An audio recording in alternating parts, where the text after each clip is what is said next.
Good morning, children. How are you all? I hope all are safe and healthy.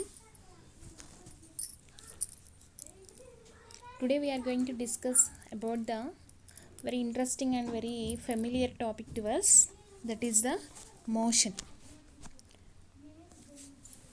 So, motion.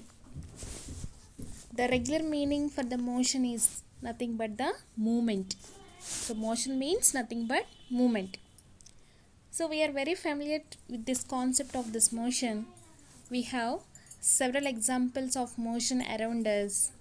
So, examples. What are the examples for the motion? We know we always walking, that is the motion, that is one type of motion. We always running on the road, vehicles are going on the road, trains are going on tracks, aeroplanes they will travel in the air, birds fly, and fishes always swims in water. And if any object, if you thrown into the air, it will travel some distance and again it will fall down. That is also one type of motion. These all will be the very familiar examples to the motion.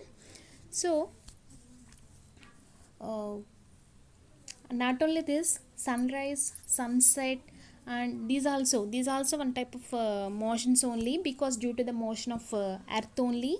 And seasons also, the changes we can get in the climate because of the motion of the earth around the sun. So these we know already. So one thing you say, children,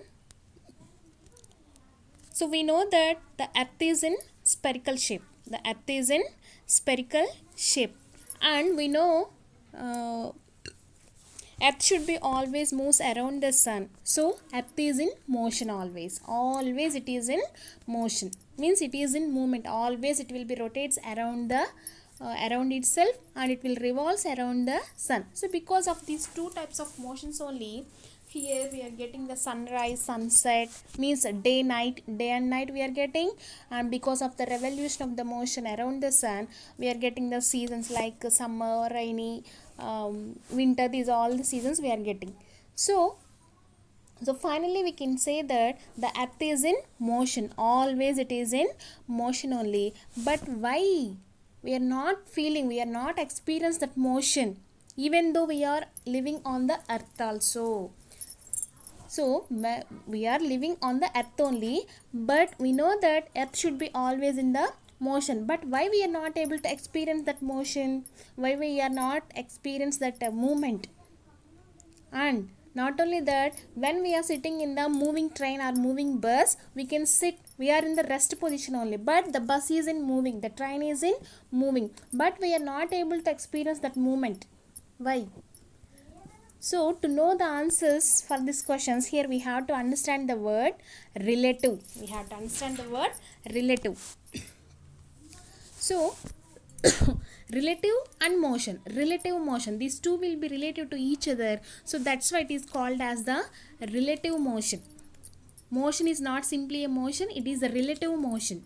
Relative motion. So to explain this concept, the great physicist Galileo also undertook his study of rolling balls on inclined planes. So to understand the motion, we need to understand the meaning of the word relative always, and it will plays very important role in this motion. So here we have to know the important word relative. So what is the meaning of relative here? Relative means which will be relative to the motion, which will be relative to the motion. So here if you observe the figure 1 in the textbook, see here. So in the figure number 1, if you observe, see one man is going on the road in one direction, and person A, here you see person A is there, person B is there. Person A is going on one side of the road and person B is going on the second side of the road. So here there is one tree and one house also there. Means those two will be on one side of the road only. So can you say the answer on which side of the house is there?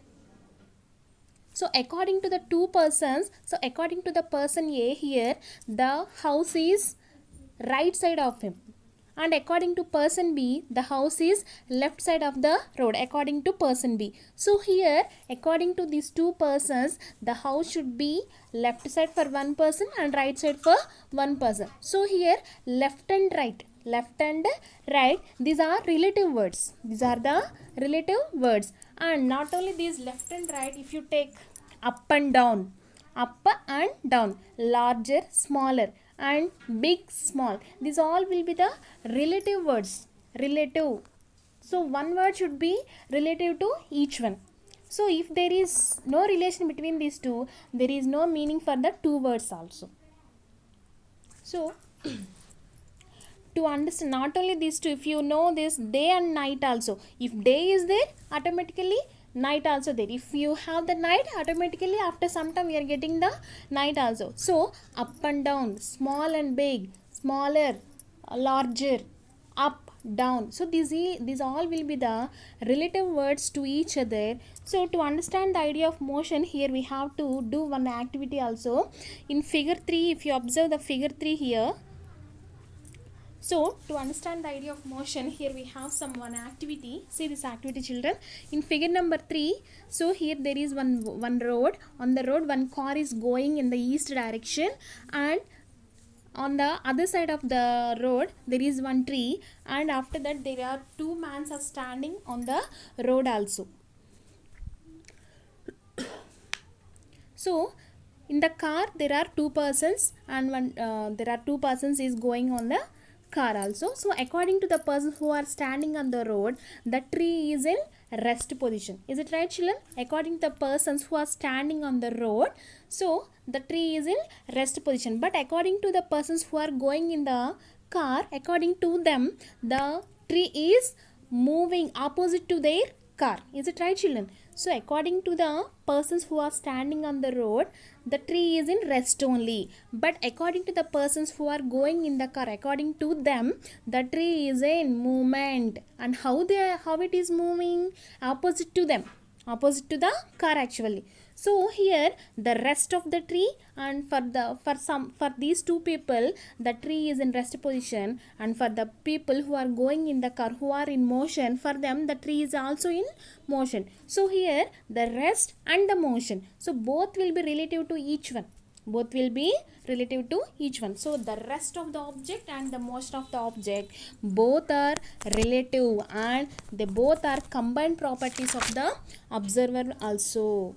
So here, according to this activity, here we will define the motion of the object.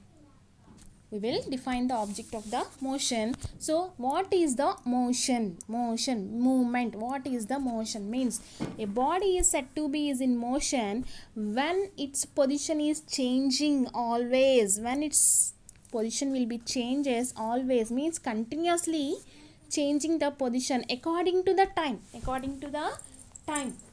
Okay, so whenever the object is said to be is in motion according to the time only, continuously with that time, relative to an observer, then the body is said to be is in motion. So whenever the body is said to be is in motion, whenever it will be said to be in motion, whenever its position will be always continuously changing with time, then relative to observer, then only the body is said to be is in motion. So motion of any object is relative, and it will be completely depends upon the observer only. So the motion of any object is relative.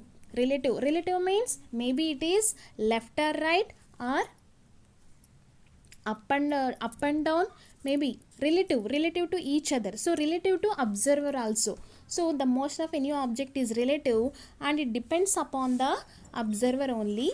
So this is the today's class, and next class we'll go for the remaining subject, children. Thank you, and everybody should follow the class properly and read the textbook.